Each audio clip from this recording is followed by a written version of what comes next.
Kasus Brigadir Nofriansyah Yosua Huta Barat, yang lebih dikenal sebagai kasus Sambo, menjadi salah satu perhatian besar di Indonesia pada tahun 2022.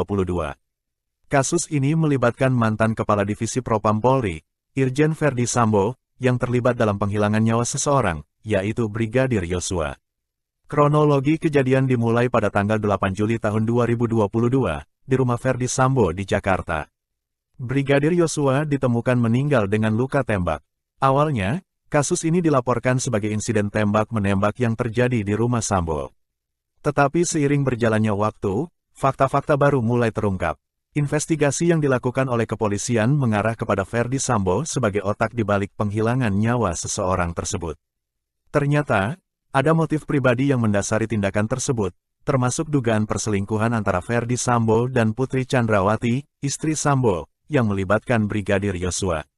Kasus ini menarik perhatian publik karena melibatkan pejabat tinggi kepolisian dan menimbulkan banyak spekulasi serta kontroversi. Proses hukum yang panjang diikuti dengan berbagai sidang dan pengakuan dari sejumlah saksi, termasuk keterlibatan beberapa anggota polisi lainnya. Peristiwa itu terjadi pada malam tanggal 8 Juli tahun 2022. Brigadir Yosua Huta Barat, yang bertugas sebagai ajudan Verdi Sambo, berada di rumah dinas Sambo. Terdapat dugaan bahwa pada malam tersebut, terjadi perdebatan antara Yosua dan Verdi Sambo terkait dugaan perselingkuhan.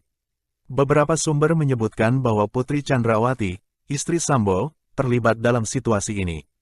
Dalam situasi yang tegang, Verdi Sambo diduga menembak Brigadir Yosua. Menurut laporan awal, Sambo mengklaim bahwa Yosua telah melakukan tindakan yang mengancam keselamatan keluarganya, sehingga ia merasa terpaksa untuk bertindak. Setelah penembakan, Verdi Sambo bersama sejumlah anggota Polri lainnya berusaha untuk merekayasa kejadian tersebut. Mereka menciptakan narasi bahwa Brigadir Yosua meninggal dalam insiden tembak-menembak yang terjadi di rumah dinas Sambo. Jenazah Brigadir Yosua ditemukan dengan luka tembak di rumah Sambo, dan laporan awal dari pihak kepolisian menyebutkan bahwa ini adalah akibat dari baku tembak. Menurut Sambo, baku tembak tersebut terjadi antara Brigadir Nofriansyah Yosua Huta Barat dan Barada Richard Eliezer. Sambo mengklaim bahwa Brigadir Yosua memasuki rumah dinasnya dengan niat buruk, dan tindakannya mengancam keselamatan keluarga Sambo. Dalam peristiwa tersebut, Brigadir Yosua meninggal di tempat akibat tembakan dari Barada Richard Eliezer. Barada Richard Eliezer yang saat itu berada di tempat kejadian, disebutkan oleh Sambo berusaha untuk melindungi istri Sambo. Keterangan awal dari Sambo mencoba menggambarkan insiden ini sebagai tindakan defensif dari Barada Richard Eliezer untuk melindungi dirinya dan istri Sambo dari ancaman yang ditimbulkan oleh Brigadir Yosua. Investigasi awal dilakukan oleh kepolisian, namun seiring berjalannya waktu, muncul keraguan publik mengenai kebenaran versi yang disampaikan oleh Verdi Sambo dan pihak kepolisian. Selama penyelidikan kasus tersebut, sejumlah fakta baru terungkap yang mengubah pemahaman publik tentang kejadian ini. Salah satu fakta utama adalah adanya dugaan perselingkuhan antara Verdi Sambo dan Putri Chandrawati, yang melibatkan Brigadir Yosua. Motif pribadi ini menjadi salah satu alasan dibalik tindakan penghilangan nyawa seseorang. Verdi Sambo dan beberapa anggota polisi lainnya, diduga melakukan rekayasa terhadap kejadian tersebut untuk menutupi tindakan penghilangan nyawa seseorang. Mereka mencoba menciptakan narasi bahwa Brigadir Yosua meninggal dalam insiden tembak-menembak. Selama penyelidikan, terungkap adanya upaya menghalangi penyelidikan dan intimidasi terhadap saksi-saksi. Hal ini menunjukkan adanya penyimpangan dalam proses hukum yang melibatkan pejabat tinggi kepolisian. Selain Verdi Sambo, beberapa anggota Polri lainnya juga terlibat dalam kasus ini. Baik sebagai pelaku maupun sebagai pihak yang membantu menutupi fakta-fakta yang sebenarnya.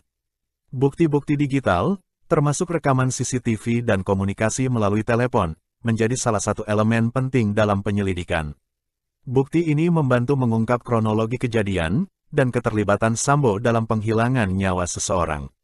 Banyak saksi yang memberikan keterangan, termasuk pengakuan dari anggota Polri yang terlibat, yang menunjukkan adanya tekanan dari Verdi Sambo untuk menyembunyikan fakta.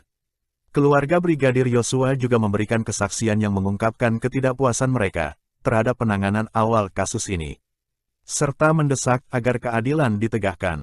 Fakta-fakta ini menjadi bagian penting dalam proses hukum dan turut membentuk opini publik mengenai kasus tersebut, serta menyoroti isu-isu yang lebih luas terkait integritas dan akuntabilitas dalam institusi kepolisian di Indonesia. Penyelidikan lebih lanjut dan pengakuan dari Barada Richard Eliezer mengungkapkan bahwa insiden tersebut bukanlah tembak-menembak spontan, melainkan penghilangan nyawa seseorang secara berencana, yang melibatkan perintah langsung dari Ferdy Sambo kepada Barada Richard Eliezer untuk menembak Brigadir Yosua. Barada Richard Eliezer menyatakan bahwa dirinya diperintahkan oleh Sambo untuk menembak Brigadir Yosua. Kejadian ini diatur sedemikian rupa, agar terlihat seperti baku tembak yang terjadi karena alasan defensif. Padahal sebenarnya adalah eksekusi yang direncanakan. Berdasarkan berbagai bukti yang terungkap, disinyalir adanya konspirasi penghilangan nyawa seseorang secara berencana, termasuk manipulasi tempat kejadian perkara dan pembuatan alibi palsu. Akhirnya, Sambo dan beberapa anggota polisi lainnya ditetapkan sebagai tersangka. Ferdy Sambo dan beberapa orang lainnya ditangkap dan diadili. Proses hukum berjalan dengan berbagai kesaksian dan bukti yang dihadirkan, mengarah kepada vonis bersalah terhadap Sambo dan beberapa terdakwa lainnya. Tanggal 13 Februari tahun 2023, Ferdy Sambo dijatuhi hukuman mati oleh pengadilan, karena terbukti bersalah dalam penghilangan nyawa seseorang secara berencana.